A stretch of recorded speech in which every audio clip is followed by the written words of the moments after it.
क्या रिसेंटली आपको अभी अभी प्रेगनेंसी हुई है और आपने अल्ट्रासाउंड जाके कराया है और आपकी रिपोर्ट में सब कोरियोनिक हेमाटोमा आ गया है। दोस्तों, जब प्रेगनेंसी होती है तो उसमें 3-4 वाइटल चीज़ें होती हैं। तो सबसे पहले तो होता है फीटस यानी कि बच्चा। जब बच्चा यहाँ पे इम्प्लांट हो रहा होता है तो उसी समय पे थोड़ा बहुत ब्लीड हो जाता है, नेचुरली भी होता है, नॉर्मली भी होता है।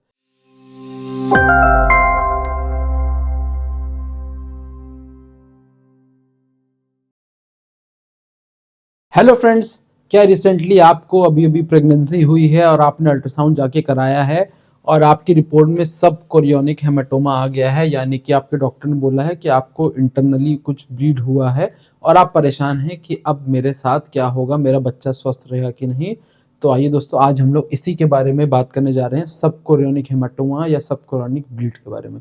दोस्तों, मेरा नाम डॉक्टर वैभव प्रताप सिंह है और मैं आप लोगों का स्वागत करता हूं हमारे चैनल फ्रेंडली डॉक्टर पे। हम लोग दोस्तों हमारे इस चैनल पे और भी ऐसा हेल्थ रिलेटेड कंटेंट या प्रेगनेंसी रिलेटेड कंटेंट भी टाइम टू टाइम पोस्ट करते रहते हैं। पूरी लाइब्रेरी बनी हुई है, हमारे आप चैनल पे जा सकते हैं और भी रिलेवेंट टॉपिक्स को आप देख सकते हैं, समझ सकते हैं। दोस्तों, आइए हम लोग बात करते हैं सब कोरियोनिक हेमाटोमा के बारे में। दोस्तों, जब प्रेगनेंसी होती है तो उसमें 3-4 वाइटल चीज़ें होती हैं। तो सबसे पहले तो होता है फीटस यानी कि बच्चा। ये एक बच्चा है और ये होती है अम्बिलिकल कॉर्ड यानी कि नाल जिसको कहते हैं। दोस्तों, नाल, अब ये तो बच्चा हो गया, बच्चे के नाभि से नाल कनेक्टेड होती है। बहुत लोग जानते भी होंगे, जब डिलीवरी होती है तो ये नाल दिखती भी है और इसको काटा भी जाता है। तो ये अम्बिलिकल कॉर्ड कनेक्टेड होती है। अब ये माँ के ऑर्गन्स अब स्टार्ट हो रहे हैं। ये माँ की दोस्तों बच्चेदानी है।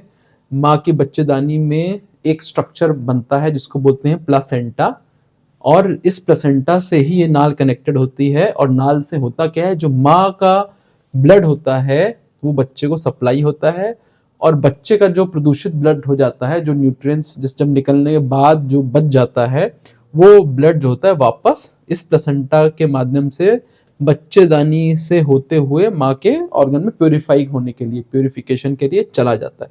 तो इस तरीके से ये बच्चा काम कर रहा होता है। इस तरह के सारे ऑर्गन्स बच्चेदानी के अंदर माँ के काम कर रहे होते हैं। तो कई बार क्या होता है, प्लेसेंटा के बगल में इस तरीके से ब्लीडिंग हो जाती है। इसके थोड़े बहुत कारण होते हैं जो हम लोग डिस्कस करेंगे। इस ब्लीडिंग को कहते हैं सब कोरियोनिक हेमाटोमा। ये हल्का छोटा सा ब्लीड हो गया है और इसको हम लोग सब कोरियोनिक हेमाटोमा कहते हैं। ये बच्चा है, बच्चा दोस्तों छोटा सा है, ये इस तरीके से ये नाल कनेक्टेड है प्लेसेंटा से, और बच्चा ये फ्लूइड होता है, एमनियोटिक फ्लूइड, उसमें ये फ्लोट करता रहता है। तो ये छोटा सा ब्लीड हो गया है, इसको दोस्तों सब कोरियोनिक हेमाटोमा कहते हैं। तो इसी के बारे में हम लोग आज बात करेंगे। अब दोस्तों सबसे पहले हम लोग इसके क्या क्या कारण हो सकते हैं, क्या क्या कॉजेज हो सकते हैं। दोस्तों, पहली बात तो घबराएं नहीं, ये बहुत ही कॉमन प्रॉब्लम है, बहुत ही काफ़ी प्रेगनेंसीज में होती है। कारण बहुत सारे होते हैं। जब बच्चा यहाँ पे इम्प्लांट हो रहा होता है तो उसी समय पे थोड़ा बहुत ब्लीड हो जाता है, नेचुरली भी होता है, नॉर्मली भी होता है। तो वो भी थोड़ा हो सकता है बड़ा हो जाए, नॉर्मली थोड़ा छोटा सा होता है, अगर बड़ा हो जाएगा तो वो दिखने लगेगा। तो एक तो ये होता है दोस्तों कारण। या कई बार चोट लगती है, ट्रॉमा हो जाता है बच्चेदानी में, आपने बहुत ज़्यादा जर्क से कोई काम वाम कर लिया, मूवमेंट वगैरह कर लिया, तो भी ये हो जाता है। और भी छोटे छोटे हार्मोन्स, जो माँ के हार्मोन्स होते हैं, हार्मोन्स में थोड़ा बहुत डिस्टर्बेंस होता है, तो उसके वजह से भी ये इस तरीके से ब्लीडिंग हो सकती है। अब दोस्तों, ऐसा कोई भी कारण कॉज नहीं है जो आप अवॉइड कर सकते हैं। बस एक ये है कि आप थोड़ा बस बच्चे का ध्यान रख सकते हैं। बहुत ज़्यादा ऐसा नहीं है कि आप बहुत ज़्यादा एग्रेसिवली काम अपना करना स्टार्ट कर दें, या कोई ट्रॉमा ना हो, मतलब इस तरीके से कि बहुत ज़्यादा आप कस के ट्रैवल करने लगें, इस तरह की चीज़ें। बस ये आप एक चीज़ हाथ में है आपके, बाकी कोई भी चीज़ें आपके हाथ में नहीं है, तो कुछ ऐसा नहीं कर सकते हैं कि आप इसको हेमाटोमा को प्रिवेंट कर सके, बने ना मेरे को प्रेगनेंसी में। अगर बन गया तो उसको मैनेज कैसे करना है, बन गया तो आपका बैड लक हो गया। तो अब अगर बन भी गया है तो उसको कैसे प्रिवेंट कर, बैड लक भी नहीं है, क्योंकि ज़्यादातर केसेस में जो आउटकम होता है वो बहुत अच्छा होता है, कोई भी समस्या नहीं होती है। अब दोस्तों सिम्टम्स, कई बार तो कोई भी सिम्टम नहीं आता है, आप सिर्फ अल्ट्रासाउंड कराने जाते हैं और रिपोर्ट में लिख के आ जाता है कि अंदर अंदर थोड़ा सा ब्लीड हुआ है, यानी कि कोई भी सिम्टम नहीं, कभी ब्लीड नहीं हुआ। कई बार हल्का फुल्का स्पॉटिंग होती है, ये सबसे दोस्तों कॉमन होता है। पेशेंट्स को हल्की फुल्की स्पॉटिंग होती है, अल्ट्रासाउंड होता है तो उसमें देखते हैं कि छोटा सा सब कोरियोनिक हेमाटोमा बना होता है। कई लोगों में पेन हो रहा होता है, दर्द हो रहा होता है, कुछ पेशेंट में बहुत ज़्यादा ब्लीडिंग होती है। ये थोड़ा सा चिंता वाली बात हो जाती है। अगर बहुत ज़्यादा हैवी ब्लीडिंग हो रही होती है, ऐसे पेशेंट्स में बेहोशी, इवन चक्कर आना, इस तरीके के सिम्टम्स आते हैं क्योंकि उनका हीमोग्लोबिन बहुत कम हो जाता है। तो इस तरीके के सिम्टम्स होते हैं। हो सकता है कि कोई भी सिम्टम ना हो और आपकी रिपोर्ट में ही सिर्फ ये लिख के आए, तो घबराने की बिल्कुल आवश्यकता नहीं है। डायग्नोसिस दोस्तों, ये अल्ट्रासाउंड जो आप कराते हैं खास तौर पे जो पहली तिमाही होती है, यानी कि 12 हफ्ते के पहले, 12 हफ्ते से छोटे जो बेबीज होते हैं उनमें ये ज़्यादा कॉमन है, उनमें ज़्यादा कॉमन पाया जाता है। यानी कि आप शुरू को अल्ट्रासाउंड कराने गए होंगे तो होता है, या आपको हल्की फुल्की स्पॉटिंग हुई होगी, तो इस प्रकार से अल्ट्रासाउंड में नीट एंड क्लीन दिख जाता है। ये देखिए, ये पानी है जो मैं बताया था, एमनियोटिक फ्लूइड, ये बच्चा है यहाँ पे, और ये चारों तरफ ये ब्लैक ब्लैक कलर का जो दिख रहा है, ये एक तरीके का ब्लड इकट्ठा हो गया है, सब क्रोनिक हेमाटोमा बन गया। छोटा सा है, इसमें बच्चे को इफेक्ट नहीं कर रहा है, बच्चा एकदम बिल्कुल स्वस्थ है, कोई दिक्कत नहीं है। ये कब दिक्कत करता है? जब वे बड़ा हो जाता है। ये ब्लीडिंग इतनी बड़ी होने लगेगी कि बच्चे को ये पूरा खिसका देगी और प्लेसेंटा को ही निकाल देगी बाहर, जिससे ब्लड सप्लाई जा रही थी बच्चे की। ये बहुत रेयर है, घबराने की आवश्यकता नहीं है। अगर छोटा मोटा ब्लड इस तरीके का आ रहा है तो बिल्कुल भी आपको घबराने की आवश्यकता नहीं। और जो दोस्तों, ये तो डायग्नोसिस तो इससे अल्ट्रासाउंड या टीवीएस के टेस्ट से आपका डायग्नोसिस बन जाएगा। उसके अलावा आपके ब्लड टेस्ट करे जाएंगे कि ब्लीडिंग बहुत अगर बड़ी हो रही होगी तो कहीं हीमोग्लोबिन वगैरह तो कम नहीं हो रहा है। ये सब डिसीजन लेने के लिए कि अगर बहुत ज्यादा दिक्कत हो रही है तो आपको ऊपर से ब्लड चढ़ाना पड़ सकता है। बहुत रेयर है, अगर हो रहा है तो ऐसा करा जा सकता है। अब दोस्तों हम लोग आउटकम की बात करें तो 99% से ज्यादा में कोई भी दिक्कत नहीं होती है। बहुत रेयर है कोई बच्चा को खराब होता है, वेरी रेयर। ज्यादातर में कोई प्रॉब्लम नहीं होती है। ये जो ब्लीड होता है, ये आप रेस्ट करेंगे, आराम करेंगे। अगर आपको कोई बहुत ज़्यादा हार्मोन की प्रॉब्लम होगी तो प्रोजेस्टेरॉन आपका डॉक्टर आपको प्रिस्क्राइब करेगा या मे बी उसके इंजेक्शंस देगा। एक हार्मोन होता है प्रोजेस्टेरॉन। अगर आप में हीमोग्लोबिन की कमी होगी या कोई अनीमिया वगैरह होगा तो उसके लिए आपको आयरन फोलिक एसिड की टैबलेट दिया जाएगा। थोड़ा ब्लीड अगर बड़ा हो रहा होगा तो डॉक्टर आपको एडमिट भी कर सकता है एक आध दिन के लिए, स्ट्रिक्ट बेड रेस्ट पे रखने के लिए अपने पास एडमिट करके बेड रेस्ट पे रखेगा।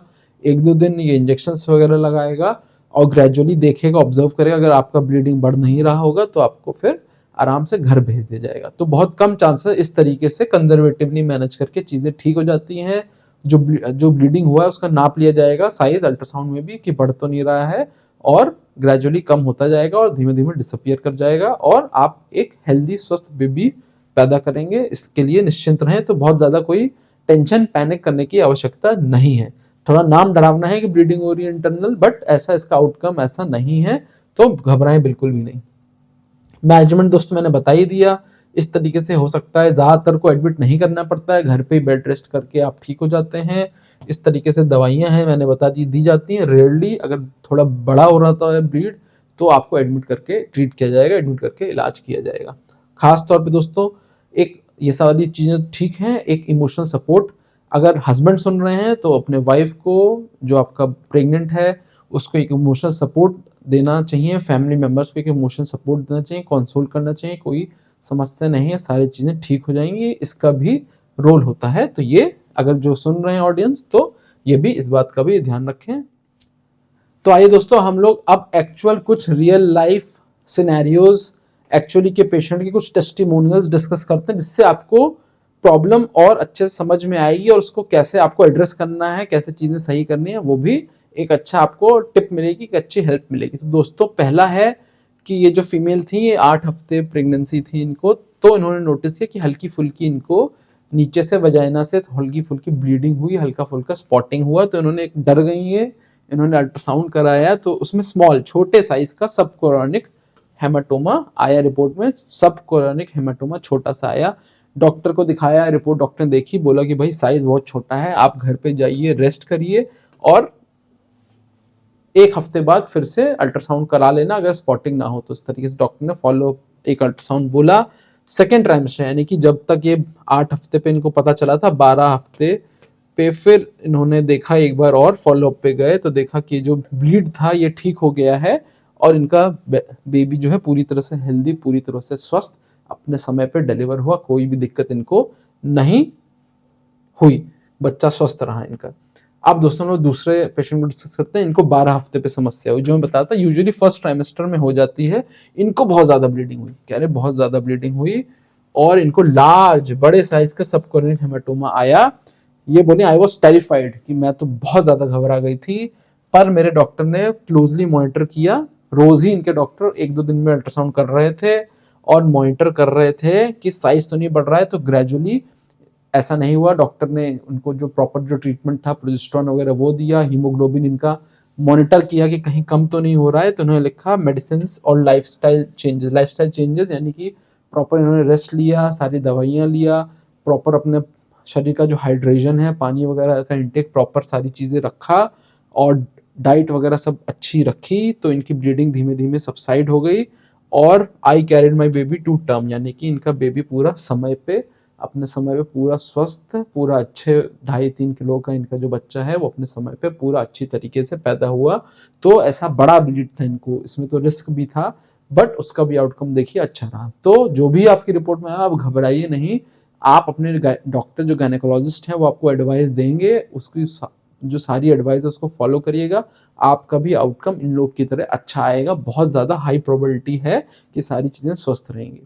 दोस्तों उम्मीद करता हूँ ये वीडियो आपको पसंद आया होगा। अगर अभी भी कोई भी क्वेरी है तो आप मेरे से कमेंट सेक्शन में जाके पूछ सकते हैं। हम लोग दोस्तों ऐसा और भी कंटेंट चैनल पे पोस्ट करते रहते हैं, तो इसको सब्सक्राइब जरूर कर लीजिएगा। वीडियो पसंद आया होगा तो लाइक कर दीजिएगा, इससे हम लोग को मोटिवेशन मिलता है। Thank you friends, stay healthy, stay happy, thanks for watching.